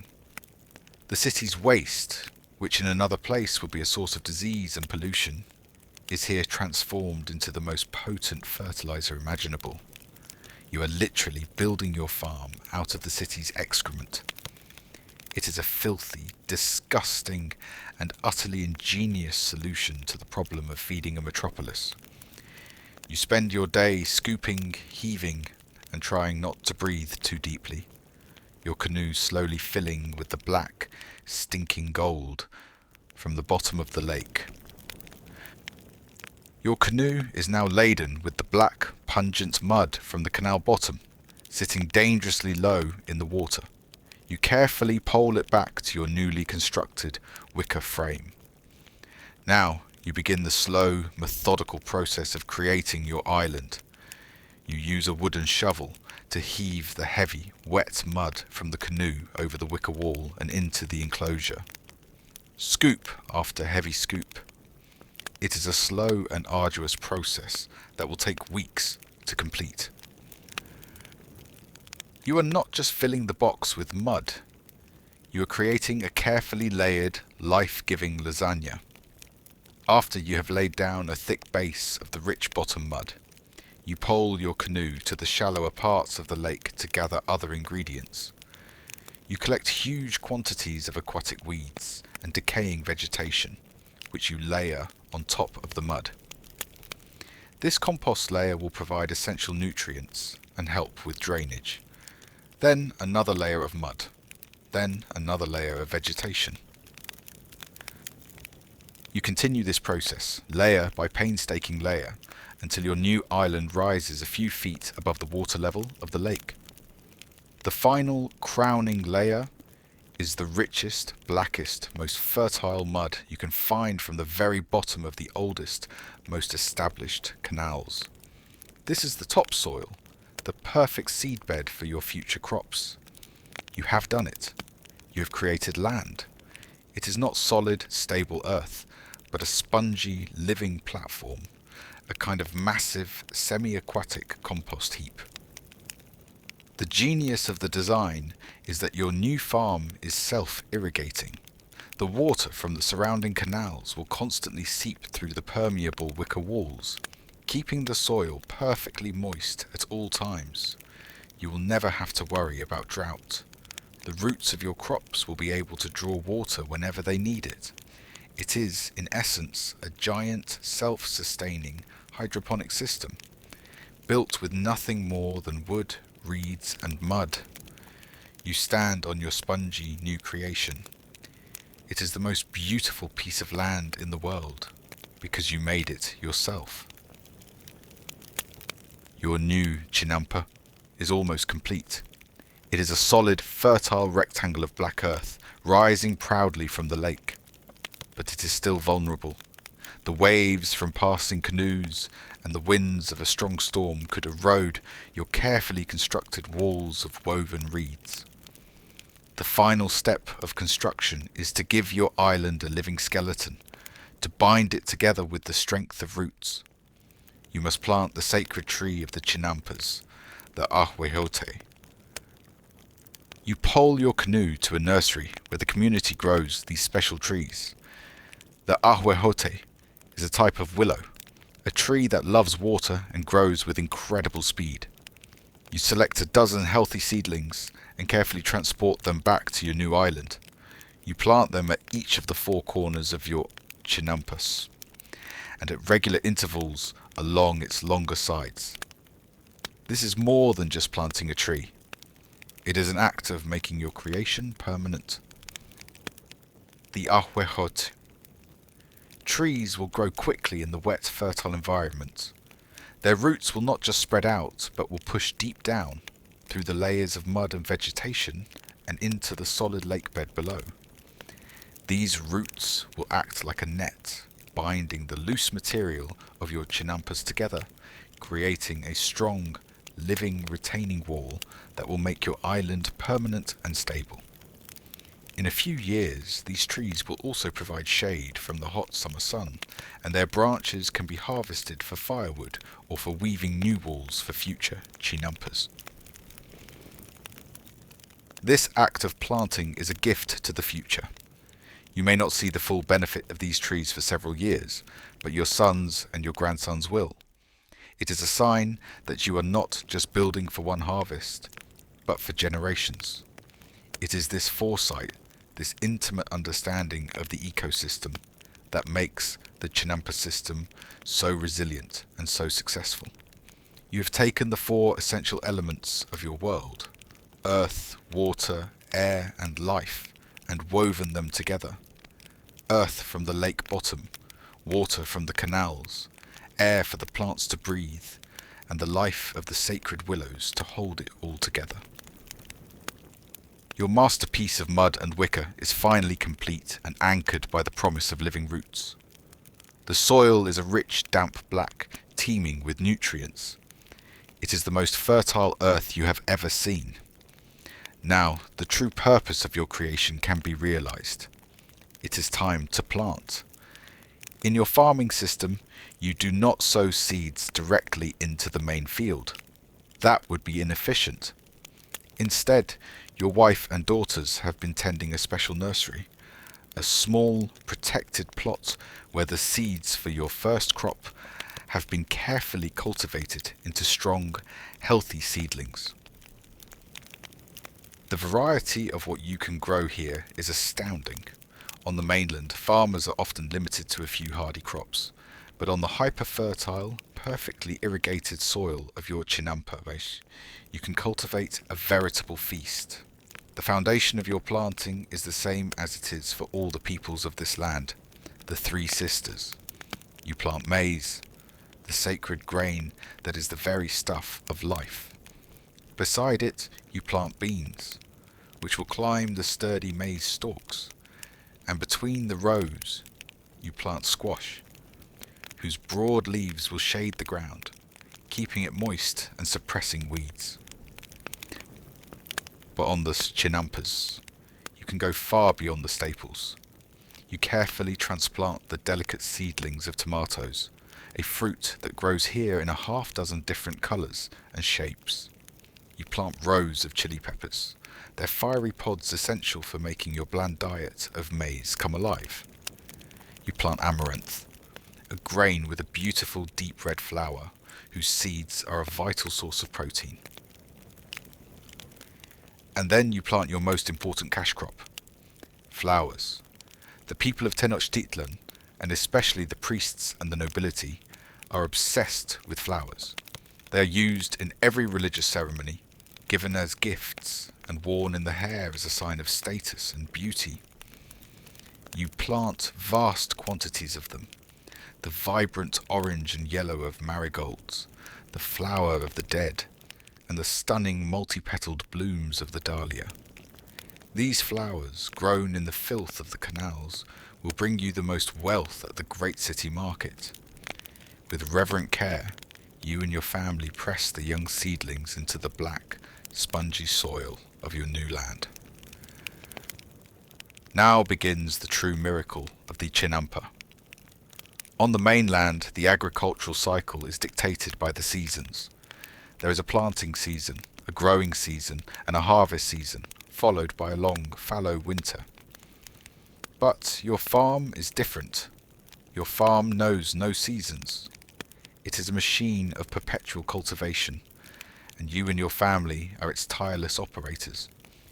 The incredible fertility of your soil, constantly replenished by the rich canal mud and the perfect irrigation from the surrounding water, means that you can harvest your crops not once, but up to 7 times a year.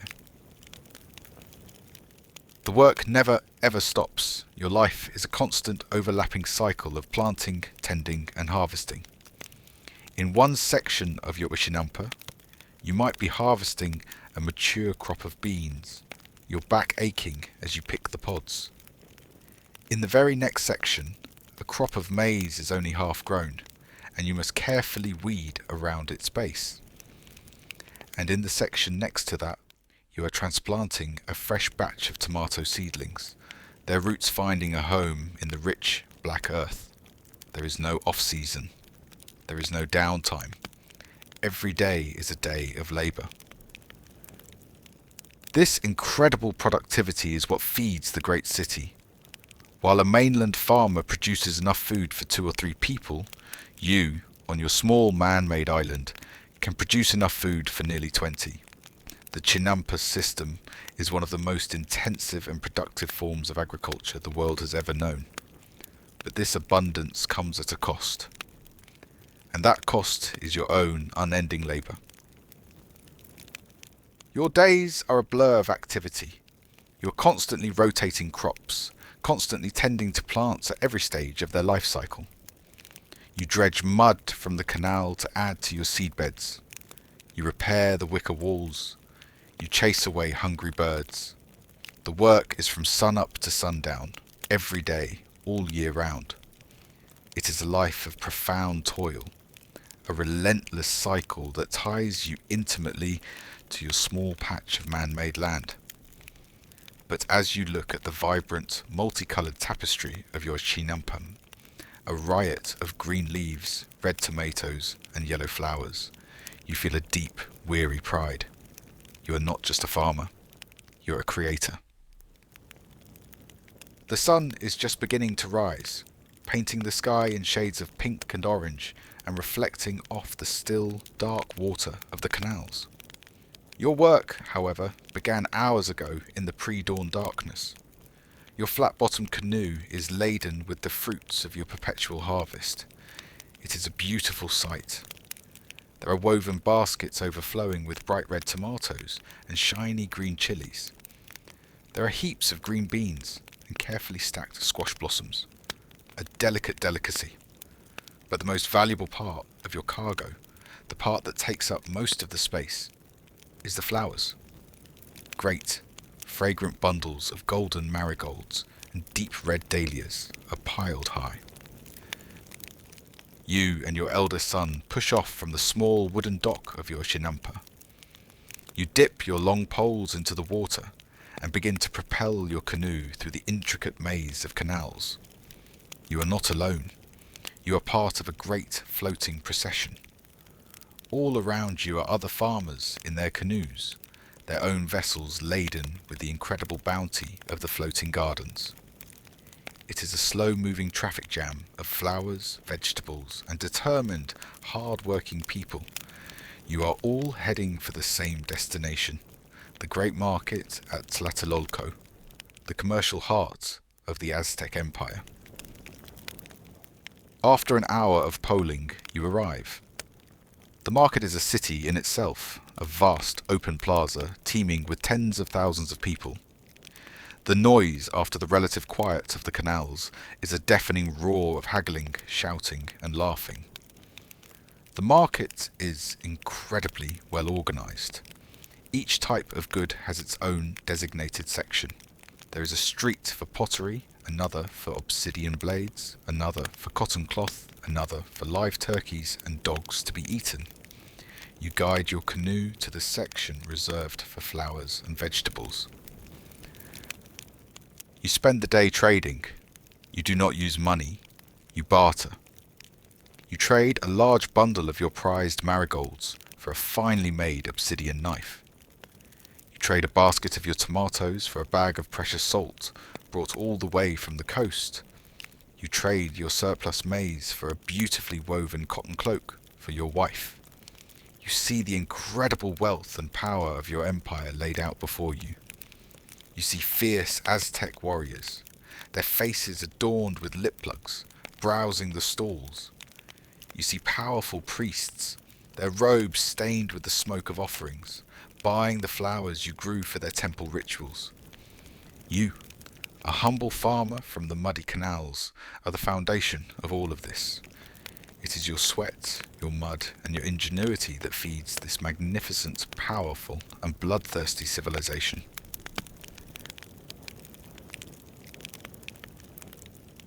When we have a big question today, we might consult an expert, or Google it. In the ancient world, you went to an oracle. We often picture a mysterious figure giving a cryptic prophecy. But the brutal reality of the state oracle in ancient China's Shang dynasty was something else entirely. It was a highly organized, bureaucratic, and often bloody process of political and religious decision-making, where the fate of armies, harvests, and the kingdom itself depended on the correct interpretation of a crack in a burnt piece of bone. The year is 1200 BC.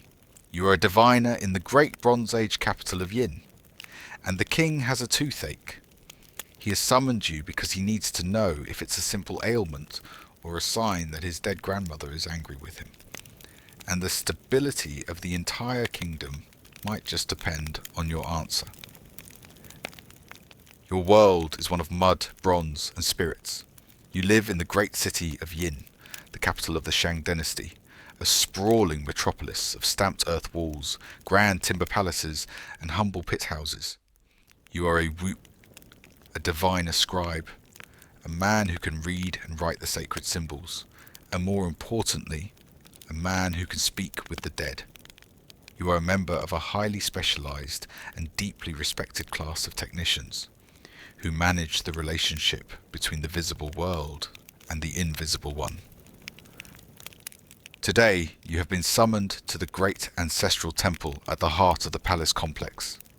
The king himself, the son of heaven, is troubled.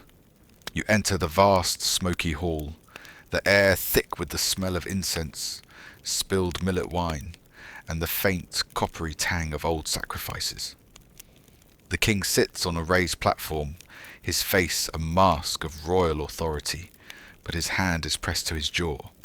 For 3 days, a tooth has been throbbing in his mouth, a pain that defies all the herbal remedies of his physicians. In your world, a king's toothache is not a simple medical issue. It is a potential cosmic crisis. The king is the bridge between heaven, earth, and the ancestors. His body is the body of the state. An affliction upon his person could be a sign of a profound imbalance. It could be a curse from a nature spirit, or, more likely, a sign of displeasure from one of his own powerful deceased ancestors. The dead, you know, are not gone. They are merely in another place, and they still take a very active and often demanding interest in the affairs of their living descendants. The king poses the question to you. Is this tooth curse from my great-grandfather, Di, he asks, his voice tight with pain. Does he require a sacrifice? But the problem is larger. A drought has also gripped the North China plain for 2 months. The millet, the lifeblood of the kingdom, is beginning to wither in the fields. Are the two events connected? Is the ancestors' displeasure also the cause of the drought? And what is the solution? Does he require more offerings? Or does he demand a more potent sacrifice? Captives, taken in war from the hostile Fang states on the western border. The king looks at you. Your job is not just to be a fortune teller, it is to be a diagnostician for the spiritual ills of the entire kingdom. Your work begins not in a temple, but in a dusty, noisy, and highly organized workshop. Before you can ask the ancestors any questions, you need the proper medium, the sacred vehicle for your communication. And that means you need bones, specifically the broad, flat shoulder blades, the scapulae, of oxen, and, for the most important royal divinations, the plastrons, or bottom shells, of turtles. Your first task is to select the perfect one. You're taken to the royal archives and workshops, a sprawling complex where the bureaucracy of the Shang state is managed. Here, vast quantities of these sacred materials are stored.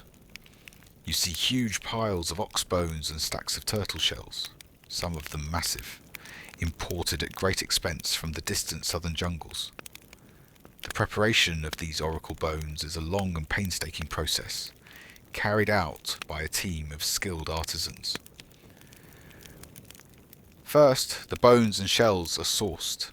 They are then boiled, and every last scrap of flesh and sinew is meticulously scraped away. Then they are cleaned, dried, and sawed to a relatively uniform shape and size. The final stage is the polishing. The artisans sit for hours, rubbing the surface of a turtle plastron with a smooth stone until it is as glossy and fine as a piece of jade. The quality of the material is paramount.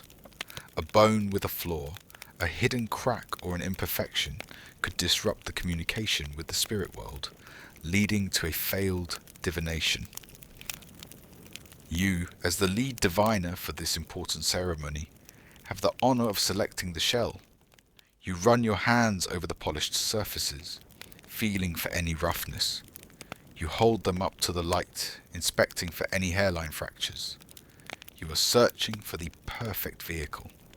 Finally, you choose one. A large, beautiful turtle plastron, almost 1.5 feet long, its surface a smooth, pale yellow, without a single blemish. It is a work of art, a perfect, silent canvas. You wrap it carefully in a silk cloth. The mundane part of the preparation is over. Now, the secret, sacred work can begin. You take the flawless turtle plastron, wrapped in its silk cloth, to your own private workshop. This is a quiet, secluded space, away from the prying eyes of the court. Here, you will perform the most critical and highly skilled part of the preparation, the one that makes the entire ritual of pyromancy, divination by fire, possible. You must carve the hollows. You place the shell face down on a sturdy wooden workbench. Your tools are simple but effective.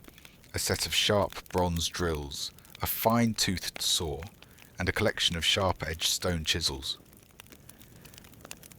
The goal is to thin the bone from the inside in a precise and controlled pattern, without cracking it. You begin with the drill. You carefully bore a series of shallow oval-shaped pits into the back of the shell, each one about the size of your thumb. The smell of the drilled shell, a faint, chalky aroma, fills the small room. Then, next to each of these larger pits, you use a smaller drill to bore a deep, circular hollow. You are creating a specific, paired shape of depressions. This process is the secret key to the entire technology of the oracle. By creating these hollows, you are making the bone on the other side incredibly thin, and therefore incredibly sensitive to heat. The shape and depth of the hollows will determine the shape and direction of the final crack. A master diviner like yourself can, to some extent, influence the outcome through the skill of your carving. It is a jealously guarded secret of your trade, a technique passed down through a long apprenticeship. It is painstaking, nerve-wracking work. Your hands must be perfectly steady. If you press too hard with the drill, if you are too aggressive with the chisel, you could puncture the shell or create a hairline fracture, rendering this perfect, expensive piece of material completely useless. To waste a royal turtle shell is not just an accident. It is a bad omen, a sign of incompetence that could earn you a severe punishment from the king. You work for hours, your back bent, your focus absolute, until a neat series of 12 paired hollows lines the back of the shell.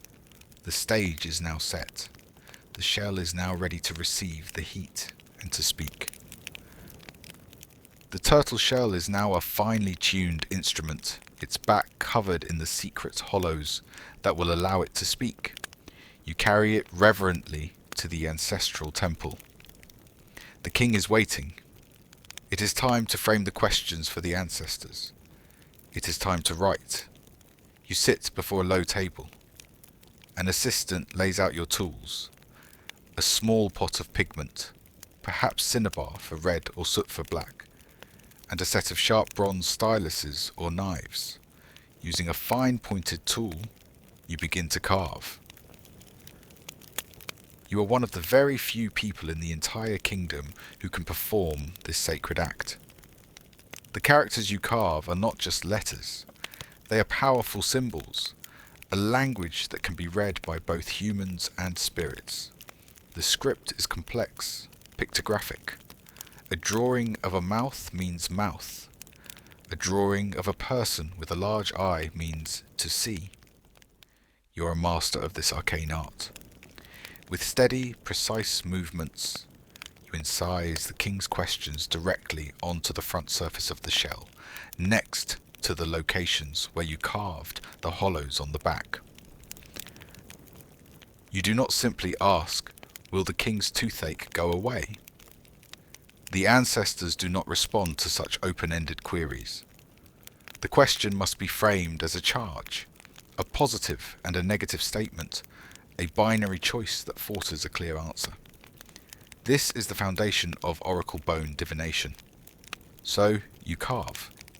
Charge. The toothache is a curse from Ancestor Mu. Beside it, you carve its opposite. Charge.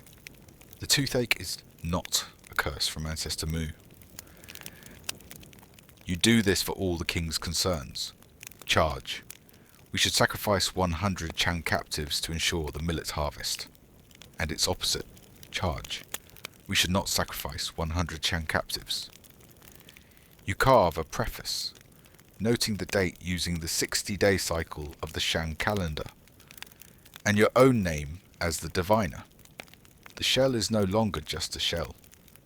It is a legal document, a formal proposal submitted to the highest court of all, the board of directors of the royal ancestral spirits. When you are finished, the shell is a beautiful, intricate matrix of questions, a sacred ballot waiting to be cast. The great hall of the ancestral temple is now filled. The king sits on his throne, his face impassive despite his pain. His queen, his consorts and his high ministers are assembled. The air is heavy with the smoke of fragrant woods and the oppressive, sweet smell of blood. To prepare the way for your communication, a series of sacrifices has already been made. Several oxen and sheep have been killed, their blood collected in magnificent, intricately decorated bronze ritual vessels. The very atmosphere is charged with a sense of dread and anticipation. You, the diviner, stand before the central altar. You are dressed in your ceremonial robes. An assistant hands you the inscribed turtle shell. You hold it with both hands, presenting it to the unseen spirits who you believe are gathered in the temple.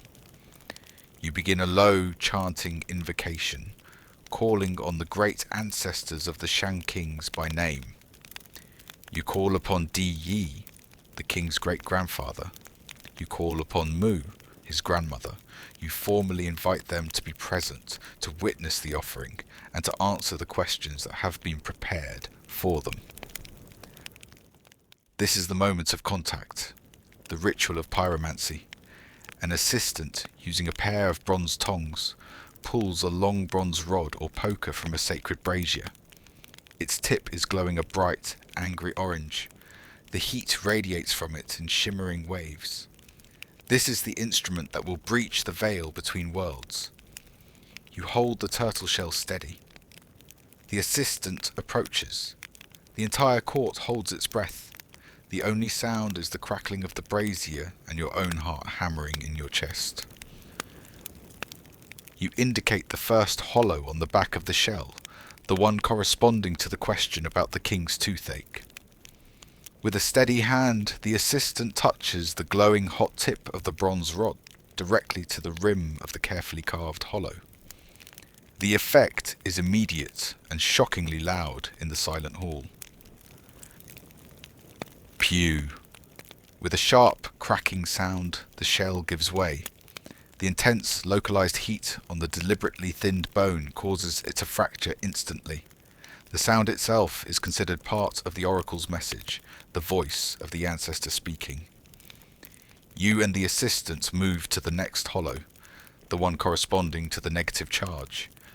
Again, the hot poker is applied. Pew! Another sharp crack echoes through the temple. You continue this process, moving methodically through all the questions you inscribed on the shell. A question about the harvest. Pew!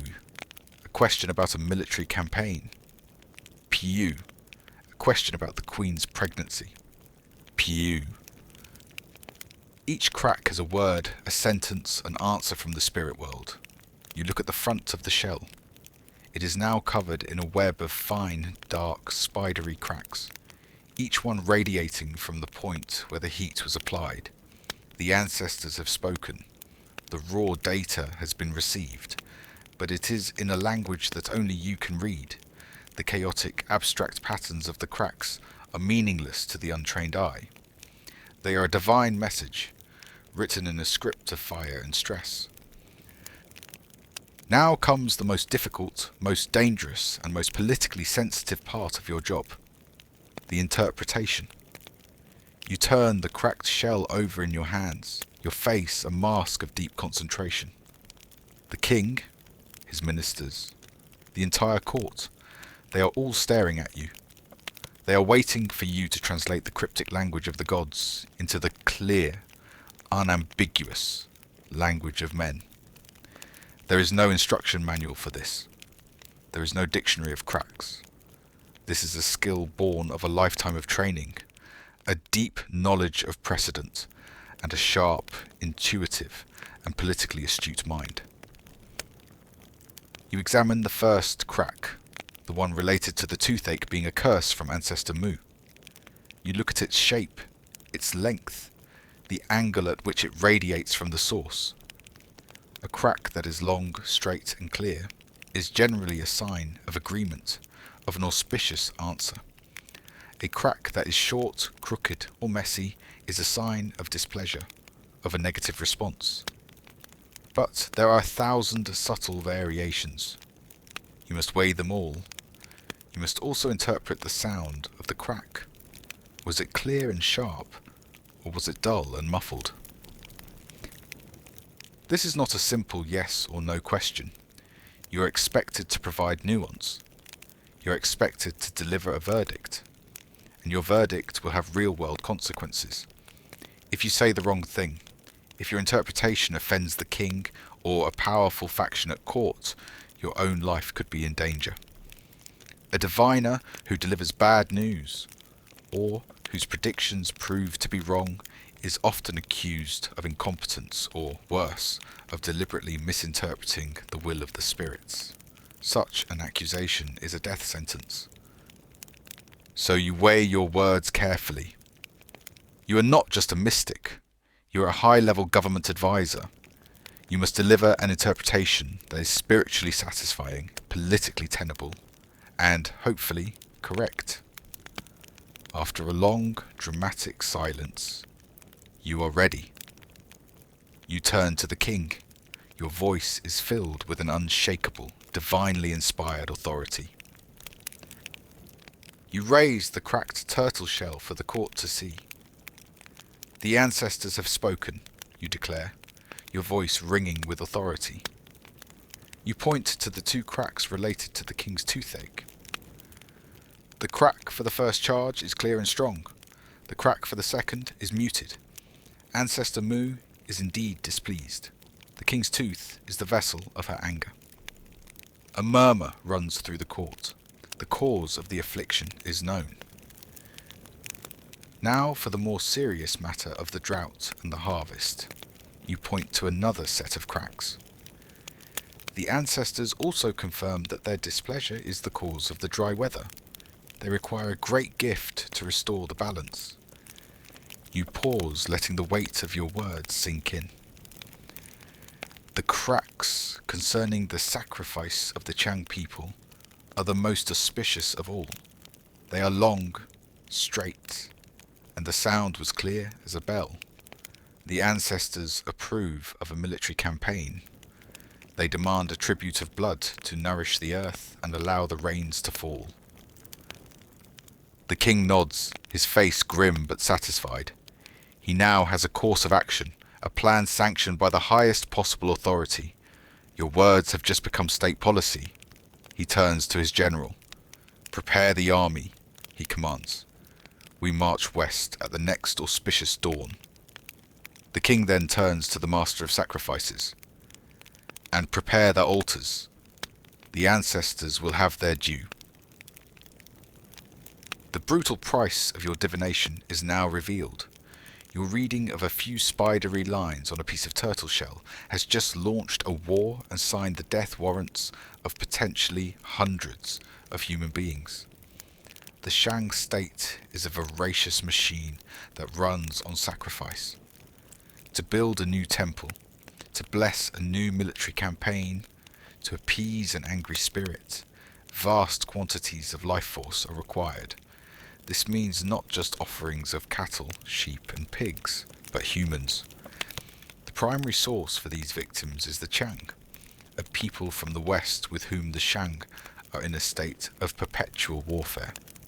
You have just given the king the divine justification he needed to go and harvest more. Your sacred duty is not yet complete. The ceremony is over, the king has his answers, and the armies are preparing to march. But the oracle bone itself, this cracked and scorched turtle shell, is now a historical artifact of immense importance. It must be archived. You take the shell back to your workshop. The final, crucial stage is to record the outcome.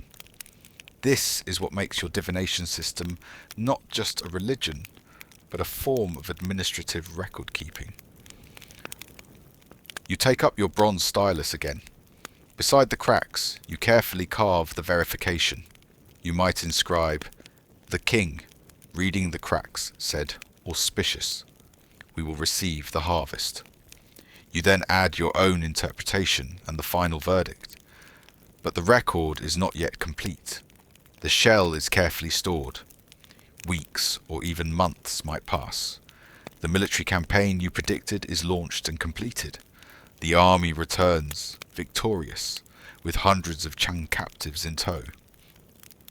Now you retrieve the shell from the archive. You carve the final part of the story, the postscript that validates the entire process. You might inscribe, "On the day of Jiawu, the army returned from the west.